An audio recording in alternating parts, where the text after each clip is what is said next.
Hello, everybody, and welcome to another episode of X's and O's with your host, Jimmy. In this episode, I want to talk about the Houston Texans because I am real excited about this season. I have seen what Bill O'Brien has done with this team, and I can't wait to see what he's able to do now that he has a year under his belt and has a solid foundation set.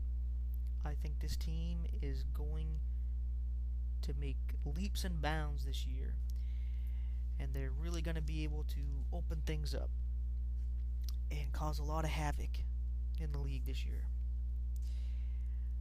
One thing I would like to say before I get started is that with my podcasts, they may last 10 minutes, they may last hours, just depending on how much time I got, how much I have in me, and if there's stuff to talk about. It's not going to be like the radio shows where you have a scheduled amount of time, so if they only have one little thing to really talk about that's interesting, they stretch it out for an hour. Or if there's too many things to fit into an hour, they have to cut it short.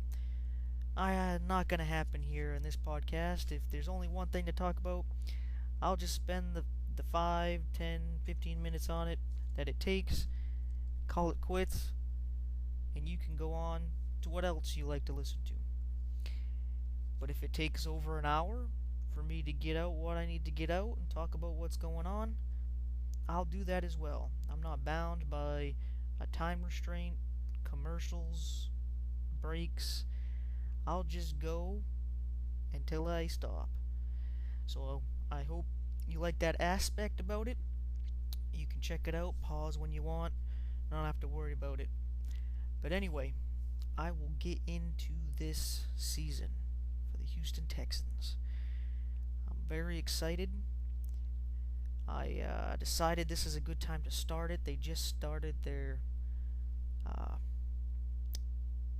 man, that just slipped my mind. They started their practices for the summer, their training camp. There we go. They just started their training camp this past Saturday. And I figured, good time to start talking about them. I wanted to wait till training camp to see if any other news happened about who they sign or who they cut, and what's going on with some of the injured players from last year. Figuring, alright, now that training camp has started, we can get into it. And Hard Knocks, I guess they'll get to take care of the rest. I hope you're all checking that out on HBO this later on this month. But anyway, I'd like to start by talking about the free agents that have come in and some of the players that have left. I'd like to start with Andre Johnson. That was a big shock, him leaving. He was a stand-up guy, great player. Is going to be going down as Houston's best player to ever play, and is pretty much a shoo-in for the Hall of Fame. It's just too bad that he ended up going to the division rivals. I think that was not cool, but he seems to think that they have the best chance to win and that he still has a lot in the tank and deserves to still be number one guy on the field. And if he's not going to be treated like that, getting his 100 plus targets a season, then he would rather move on. But if he really wanted to win, you think he would want to sacrifice a little bit, even if he wasn't the top guy. But hey, that's his choice. I think it's a poor choice to go to the Colts if you want to win. Yeah, they might have a good season, but come playoff time, they're not gonna be winning because they have a really easy schedule, and it's gonna leave them soft so that they're gonna get beat on in the playoffs again by a team that has fought and scraped to get there. Now, maybe that's why he went to the Colts. He wants to put up some more numbers to pad his stats because he's retiring soon and he wants to go to the Hall of Fame. And it's really not about winning with him. And I don't think it ever was, because he took a lot of money to stay in Houston, and they weren't always the example of winning, as we all know. Not something I really want to admit or talk about, but the truth's the truth. You gotta deal with it. So, I think if you're being honest, I think that's the truth about it. And to be honest, this past season, I noticed that he hasn't been catching with his hands like he used to. He's doing a lot of body catches. He's still making great plays, but he also fumbled at the end of the Colts game when we were coming back and we had a chance to make it a game and win it. And he fumbled. And the Colts recovered, and that was pretty much the end of that game. That doesn't cancel out all he's done for Houston, but it gets you thinking, alright, he can't be that top dog he's been. And if he's not willing to do a little bit less to help the team win, and he wants it to be on him, it's good that he leaves. And I hope that he gets his stats padded. I hope he goes to the Hall of Fame. I hope the best for him. But when it comes to football, it's about the team and it's about winning. And the players can't take it personally when it's not going to be focused on them, especially at the end of their careers. I wish a lot of the players that I've liked over the years have stayed with the team until they're retired, but it doesn't always work that way. Sometimes for the players' benefit, sometimes for the team's benefit. It's how it works. But anyway, they were able to pick up some guys, which I'll get into in a little bit, to hopefully make it more of a team-oriented passing game. The ball's going to get spread around a lot. I'll get into that in a little bit. But I'd like to talk about a couple of the other free agents that left. One not so notable is Jared Poe, nose tackle. He split some time with Ryan Pickett, who did a solid job this past year. Basically doing a patchwork on the defensive line, because they were hoping that third-round pick Louis Nix III would be able to step in there and get at least some playing time and develop. That didn't work out, so they needed to rely on Poe a lot more and to bring in Pickett. Pickett also gone. He was just a patchwork for the year. Glad to have him. He did his job. Hope the best for him. Same for Poe, but Poe, I don't know what the deal with him is. He just not motivated, I guess. He seems to have the size and ability to be a really good nose tackle. I guess he just lacks that inner drive. But I don't know the guy. I can just go by what I see on the field and look at the stats. But I actually thought it was going to be good bringing him over from Kansas City, because he was coached by Romeo Crennel, played in the 3-4, was back up to Demetrius Poe. I hope I said his first name right. So I figured, he'd get his shot, he would stand out pretty good, but I guess it didn't work out. Another guy I liked that came over from Kansas City was Kendrick Lewis. He had a pretty decent year, especially in the run game, getting a lot of tackles, and he forced a few fumbles. Really helped out in the defense, leading the league in turnovers, which is really good. The best stat you can have on a defense is turnovers. Turnovers and forcing the team to punt. Because you get the ball back for your offense. And it means the other team didn't score. So, I thought that was sad, because when they brought in Raheem Moore, which I'll talk about in a little bit, I figured Kendrick Lewis would be a good fit for strong safety. I think he's decent in his coverage, really good in the box play and would be better fit for strong safety, especially how he played last year. But I guess it didn't work out that way, and he went to Baltimore. Best of luck to him over there. But hope the Ravens lose to the Texans if they play, in spite of Lewis being on the team. Anyway, I figured it would also be a good fit for strong safety because DJ Swearinger surprisingly was on the trade block during the draft, and after the draft he was cut. Apparently, he thought he was too good being a second round pick to play special teams, being a bad example of a team player, something the Texans didn't want to deal with, so they let him go.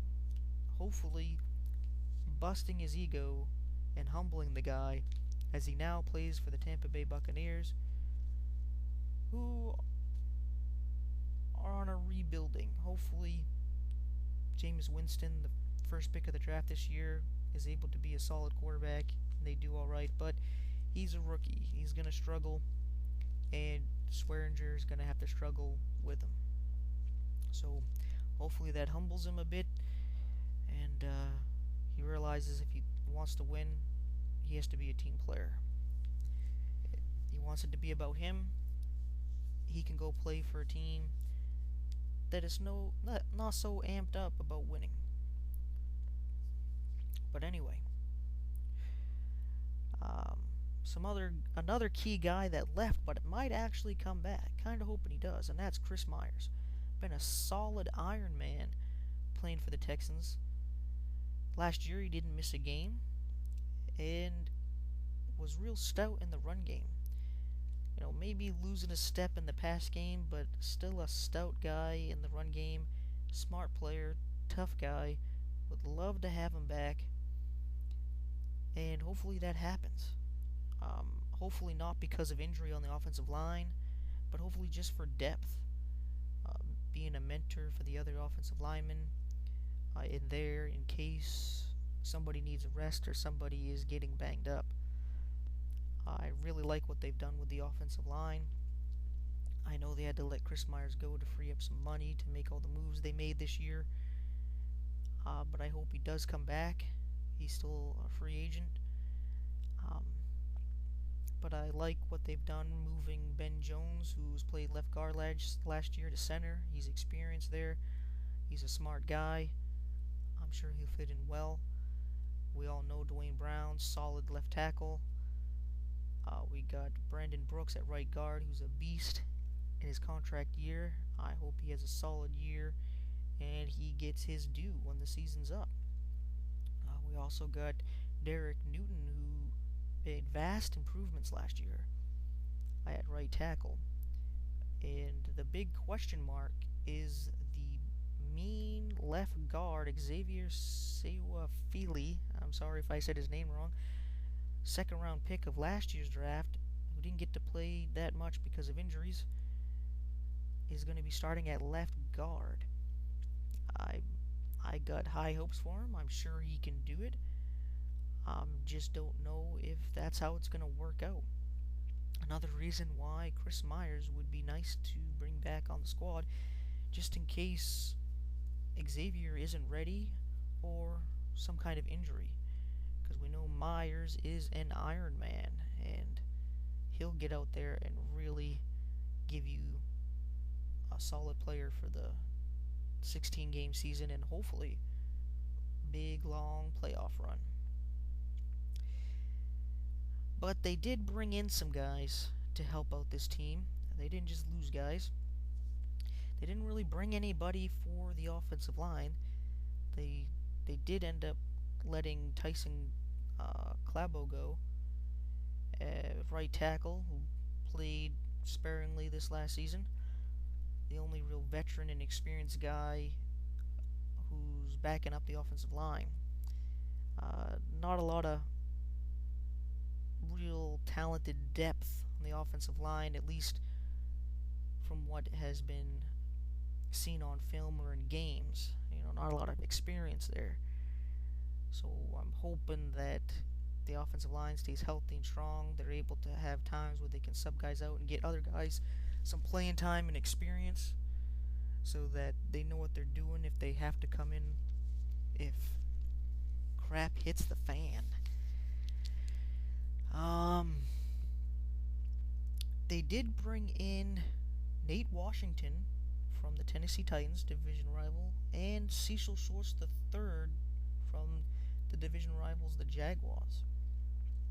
I think they will both help out and contribute this year to replace Andre Johnson. And they both got a quickness and shiftiness that the team really hasn't had. And hopefully spread the field a little bit, get a good slot receiver out there, and receivers who can actually play outside. So it should be nice to see them compete, especially with the rookies they drafted. I guess I'll get into the rookies later, but I think these two guys, they're veterans, especially Washington, who's been and won a Super Bowl. He's a solid guy. He's got a great yards per catch average. Still able to get open, make some plays, and should be a good influence and teacher for the rest of the receivers. Now that Andre Johnson is gone, should be a good role model too. And Cecil Shorts III had some injury problems. Not always the best system and quarterback in Jacksonville, but still showed he can play, and hopefully he's able to prove that this year. Some other guys they brought in would be Stevie Brown, who's a capable safety coming off an injury to his leg. He had a pretty stellar year a couple years ago with the Giants, getting about 8 picks. And that's something that the Texans really need, is to get more interceptions, to really help out that passing game. That's what they struggled with last year, even though they led the league in turnovers. They gave up a lot of passing yards and some big plays, and that needs to really tighten up. And if they can get some more picks, that should help them continue to lead the league in turnovers, especially with the improvements this defense has made this offseason, which I'll get into later. And the addition of Raheem Moore to replace Kendrick Lewis at free safety, I think, is going to be an improvement, not because Kendrick Lewis isn't as good as a safety, but that Raheem Moore has a knack for being a ball hawk. He's really good in the coverage, and he should be able to play more in the coverage with the improvements made on the defense this year. That the front seven should be able to handle the run game and allow the safeties to stay back and cover more, which will be a real good idea with Raheem Moore and Stevie Johnson. Assuming Stevie Brown actually starts and is healthy. But they do have some other guys who are capable to come in and make an impact. They added some depth to the defensive backs this year. But a big name that they picked up, and I'm glad they did. This guy is a solid player, smart guy, great character, good team player, is Vince Wilfork. This is going to help out the team tremendously. This defense needed a good solid nose tackle, and they got one of the best, if not the best, in the league. This guy is a monster who's going to be eating up blockers all year, which is going to free up Watt to wreak even more damage. Last year, they didn't really have anybody that you worried about sacking you, except for Watt. And he still racked up over 20 sacks for the second time in his career, the only player to do that.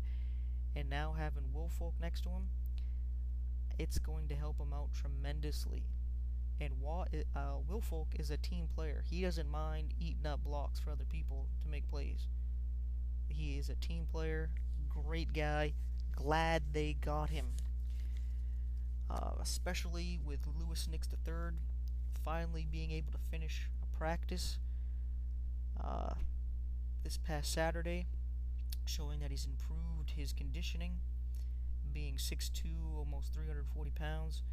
The guy should be a solid nose tackle, especially if he learns from Woolfolk and gets into good conditioning shape. The guy has a nice motor to him, and he's quick off the ball with some obvious power to him. Good at knifing through guys to get to the runner and push people back into the quarterback, which is what Woolfolk's able to do. And I think Nix could be the next Woolfolk if he's motivated to do so, and he's a team player. So hopefully it all works out, and they got a solid veteran at nose tackle with a solid young kid to sub him out and learn from him. And even at times, on goal line, you could put both of those big fellas in the middle, and that's going to be scary for anybody trying to get some short yardage. Those guys are big and mean, and it just makes me excited for this season because I love defense, and I love having a good, solid defensive line and offensive line because you can't do anything if you don't win in the trenches. You need good trench warfare to win football games. You got some two pretty big guys there, which I'm excited to see play. And I think that covers it up for some of the free agents, except for one. That's Brian Hoyer. And I know a lot of Texans fans are not excited to replace Ryan Fitzpatrick with Brian Hoyer. But who knows? Maybe he's not even going to start. He might get beat out by Ryan Mallett, either in training camp, preseason, or during the season. But I say have some faith in Brian Hoyer. He's a solid quarterback. He can move around a bit, and he knows the system. He can thrive in it. He was able to win with the Browns when they didn't really have much of a running game. The receivers were banged up, and Gordon was out for the season. Jordan Cameron wasn't playing too well. Didn't really have anybody to throw to. And he was still able to get things going and win games. He's a solid quarterback. And now he's going to have a lot of targets to throw to. He's good at finding the tight end, so hopefully C.J. Fedorowicz will step up this year. And now he's going to have a great running game. And last year he was ranked third in the league when it comes to play action quarterback rating. So on those fakes to the running back, he knows where to go, and he's good at doing it. With Houston, he should be able to make some big plays and take advantage of that. Aaron Foster staying healthy and doing what he did last year going to help out tremendously. Especially since I think they're going to do more of a running back by committee. But I'll get into that later. For right now, I would like to move to the draft picks. This year's draft picks, which vastly improve the team this year. Vastly. Especially if they're able to contribute. I thought last year's draft vastly improved the team, but they weren't really able to start. So this year, if they got their draft picks that they have to maybe 2 or 3 of them starting, and they have a couple from last year starting, it's like having 2 draft classes at one time, because you didn't really have either of them last year. So it's going to be pretty exciting. If you're a Texans fan and you love football like I do, I love just jibber-jabbering about this. Bores the hell out of my wife. But, hey, that's why I'm doing this. But anyway, first round pick, Kevin Johnson, cornerback out of Wake Forest. Something the team needed, some depth at the defensive back position. And somebody to learn from Jonathan Joseph. Somebody to take his place if he retires or leaves. He's getting up there, but he's still a solid player. And I'm glad he stayed with the team this year and got an extension. Oh, sorry about that. Wasn't expecting that call right there. I will get that later. Where was I? Oh, Kevin Johnson being drafted. He should fit in quite well with the system. He reminds me of Asante Samuel tall, lanky guy with some quick burst to make up when he makes mistakes, to uh, run down in the flat to break up screens, even in off coverage. Guts that quickness that not a lot of players have. And even being lanky and everything, he gets toughness where he's not afraid to put his body into hits. May not be the best tackler, but he's not afraid to get down and dirty. I think he's going to play well with this zone-based defense. He's going to be able to watch the quarterback. He's going to be able to use his quickness to jump the ball, and hopefully have big years like Asante Samuel had, where he had years where he had 8 picks, 10 picks. And in this system, I think he should do good. He might not start, but I think they'll put him in on nickel formations and move to the outside and move Kareem Jackson on the inside, because Kareem Jackson got that small size to him where he can cover the inside guy. Showed he could do it pretty well last year, and he's strong enough to help out in the run. He's a pretty beastly corner. I'm glad they signed him back. And second round pick, Bernardrick McKinney. Glad they picked up this guy. They had to trade up a little bit to get him. Glad they did. They could use some help at middle linebacker if Cushing isn't up to par. He can't recover from injury. He's just not able to perform, or just to have somebody next to him to learn from him. Could use some help. And this guy can knife in and get the runner. He's played outside linebacker going after the quarterback. I think he's a great fit. He could go in to play outside linebacker if Clowney's not healthy. If things don't work out with Whitney Merciless, he can come in and play left outside. If they decide they want to go somewhere else with middle linebacker, like Akeem Dent, Mike Muhammad, Max Bulla, he could go outside to sub or to start. But I think it's a great pick. Adds a lot of depth there at the linebacker. I know Cornell likes a lot of linebackers because he'll mix things up. He even has this formation called Psycho where you have one defensive lineman and something like 6 linebackers out there. Doesn't do it often, but he did it in Kansas City when they ruined Green Bay's undefeated season a few years back. So glad they got him. Glad they traded up in the 3rd round to get Jalen Strong, who was being predicted as a first-round pick. Some even said that the Texans would draft him in the 1st round. Glad they didn't, because they were still able to pick him up in the 3rd. So that's great how that worked out. Good replacement for Andre Johnson. Young, 6'3", 220 pounds, around the same size. It runs a 4'4", 4'5", 40. Got some speed to him. Looking at his highlights, he's got a real knack for getting up and getting the ball, not afraid to go and catch it in traffic. Has really strong hands. Probably one of the best receivers in the draft when it comes to hands. Just needs to work on his route running. That's what's going to be key, especially in O'Brien's offense. Need to run your routes, get open, and I think he'll be able to develop that, especially with the free agents they brought in to play receiver. He will be able to learn, he'll be able to practice, and he seems motivated because he came into OTAs at 230 or 240 pounds, so he was putting on weight after the combine, and they got on him about being out of shape, and he came into training camp at 211 pounds. I don't know if he's going to try to put on some more weight, or if he's going to keep at that weight and build on his endurance and athleticism. But either way, I think he's going to be a solid guy. Another interesting pick is Keith Mumphreys, wide receiver from Michigan State. I don't know why they drafted the receiver, but when I looked at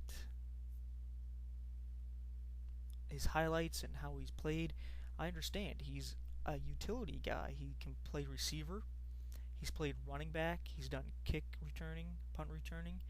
So he can do a lot of things. He can even be a gunner on special teams, which this team needs to vastly improve is the special teams, whether it's returning or stopping the return. Something they really need to work on, and Keith Humphreys will probably jump in and be a special teamer, and he might come in now and then to mix up as a receiver running back, maybe like a Shane Vereen type in New England, who now went to the New York Giants. A pick I thought was strange was sixth round pick Rashard Cleat from South Florida, a linebacker. I thought he was a bit small for a linebacker when you look at what Cornell goes for, but he seems like a quick, fast, tough linebacker who will probably play special teams because they need gunners. So they're looking for people who can play special teams, and that might be where you make the team. And if you make the team on special teams, you'll have a chance to get to play in the games as a linebacker now and then. So you make the team as a special team player, then you get to work and practice and show off what you can do at the linebacker position. You'll get your shot, and hopefully that works out for him. I think he'd be pretty good in coverage. Maybe he would even play some safety at his size. They have another guy they drafted last year, Lonnie Ballentine, who's coming off injury from last year, who's about 6'3", 220, around the same size, playing safety, and I think he ran like a 4.3 40. So he's really fast, and he can lay some hits. So if Ballentine learns the system and plays some safety, maybe they thinking Cleat can do the same thing.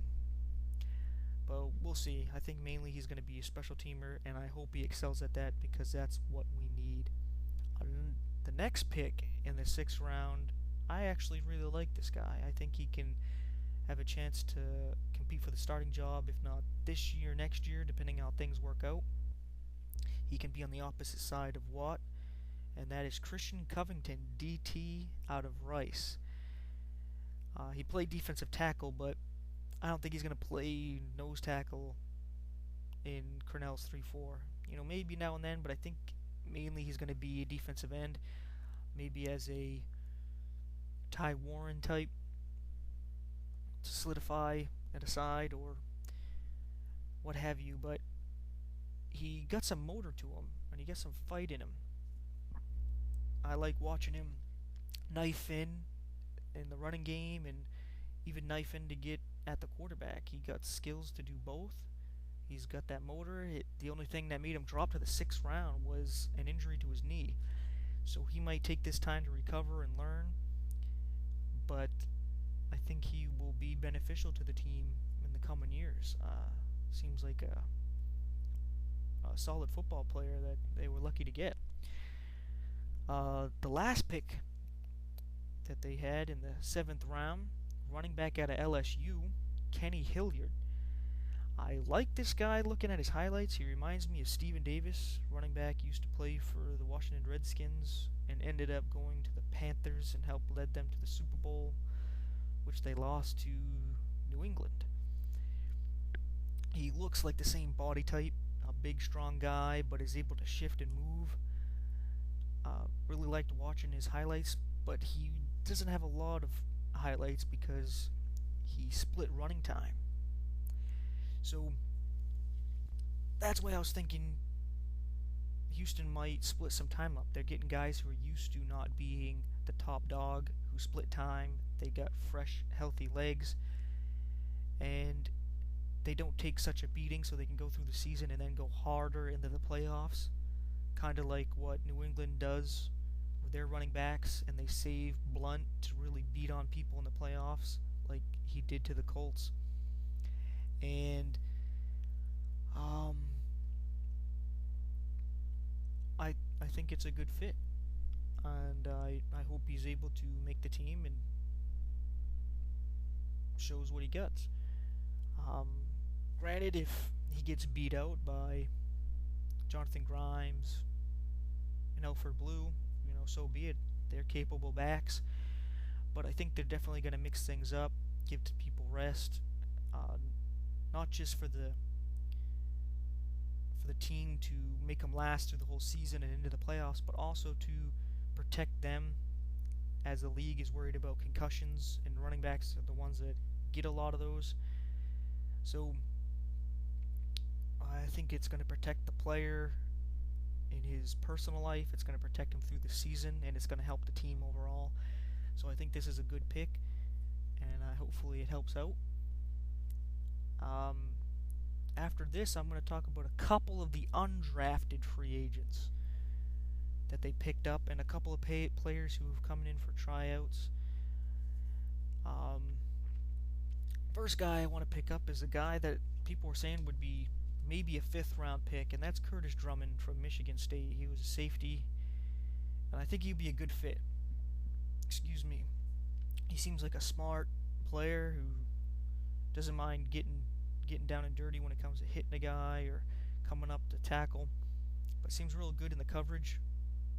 Smart, and I think he'll fit in. The thing is, he's not like super fast. A lot of these athletes who get drafted, they're like superb athletes who are just freaks when it comes to speed and strength. And from what I heard, that's why he fell. But it still doesn't make sense why you wouldn't take a smart safety, because there's a lot of safeties who are not super fast and super strong, but they're smart and they're tough.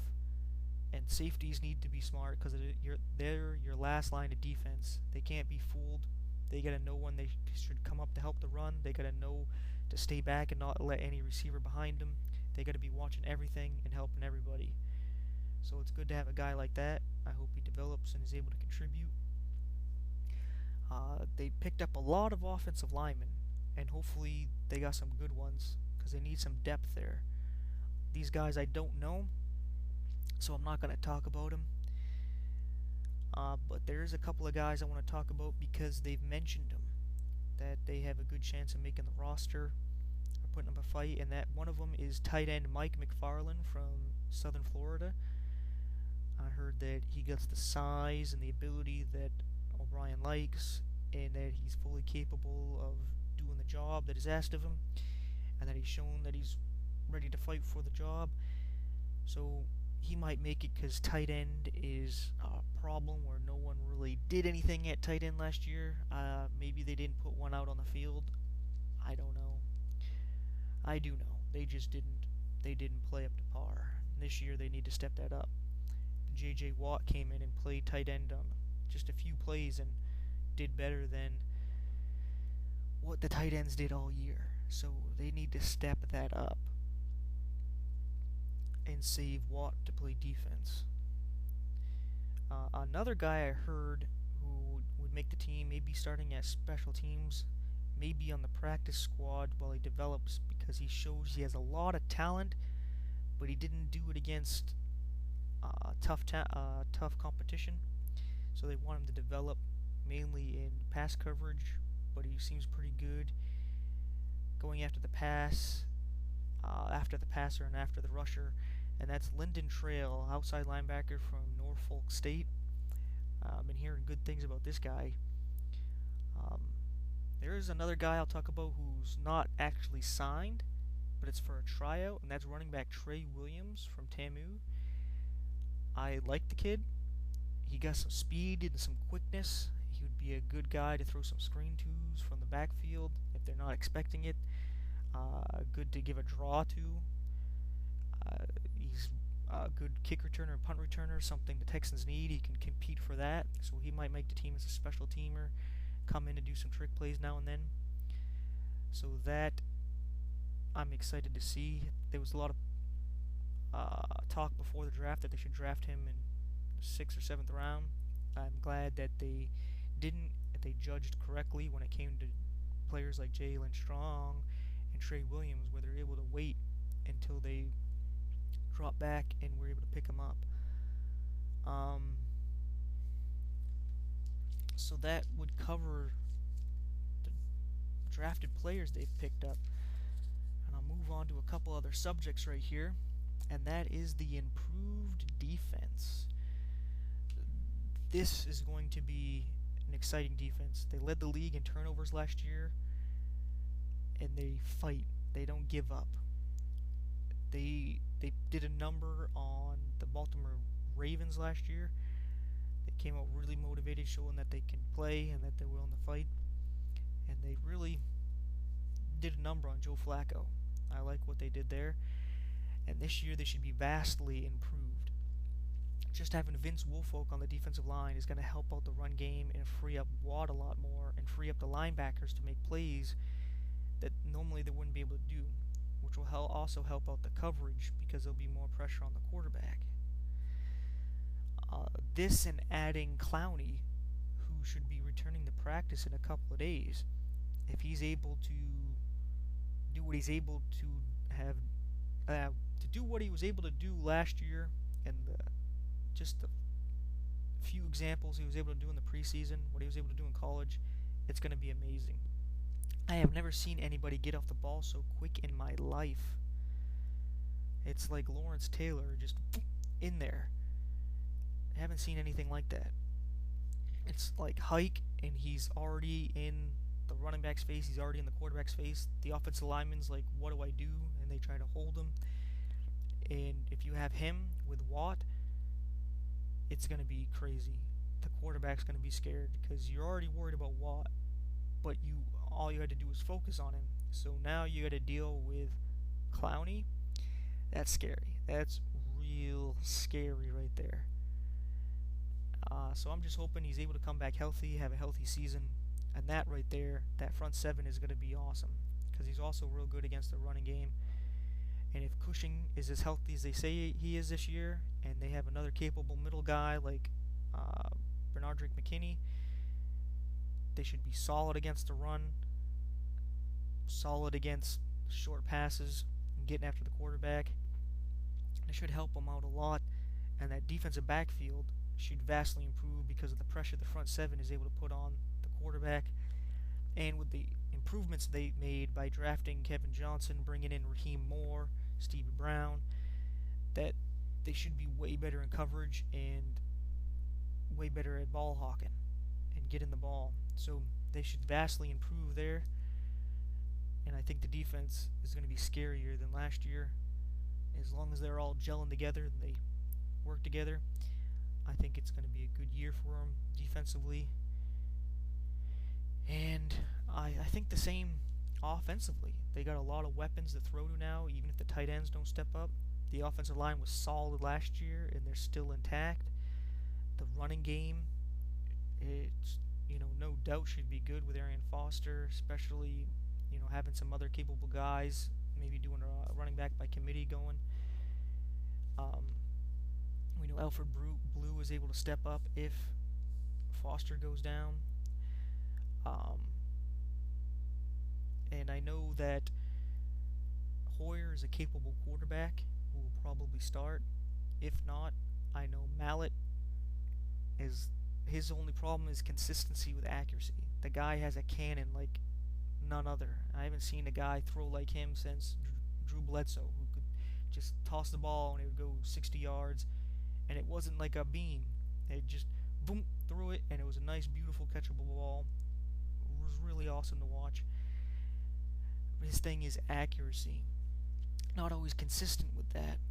He looked very accurate against Cleveland last year, but then when he got hurt against Cincinnati, he was throwing real inaccurate passes.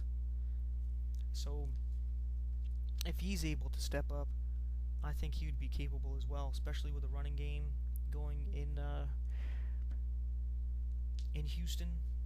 It should help out the quarterback quite a bit. It should definitely help out Hoyer, who really blossoms when it comes to play action and a good running game.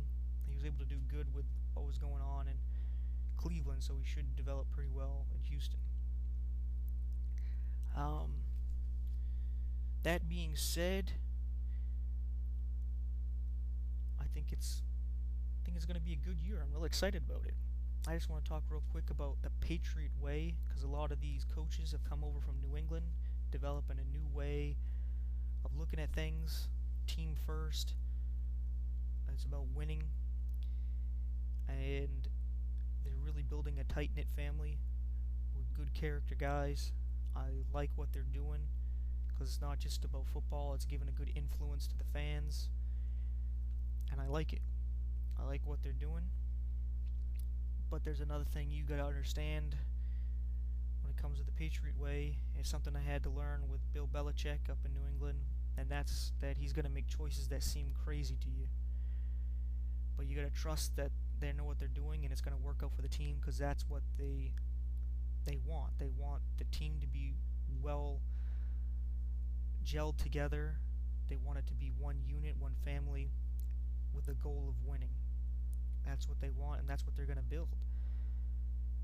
I remember in 2001, where Terry Glenn, wide receiver for the Patriots at the time, the beginning of the season anyway, had a couple games where he had over 200 yards receiving.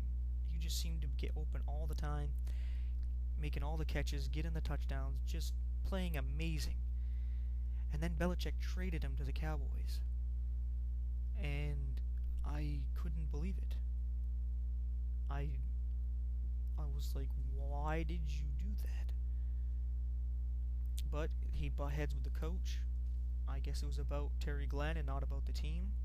And they didn't want that kind of influence. So he traded him. And they ended up winning the Super Bowl against the greatest show on turf, the St. Louis Rams.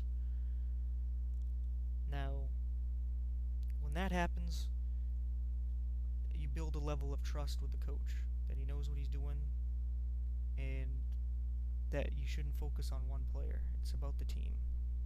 Granted, you're gonna fall in love with a lot of these players, but you just gotta understand that sometimes it's best if they go, whether it's best for them or best for the team, and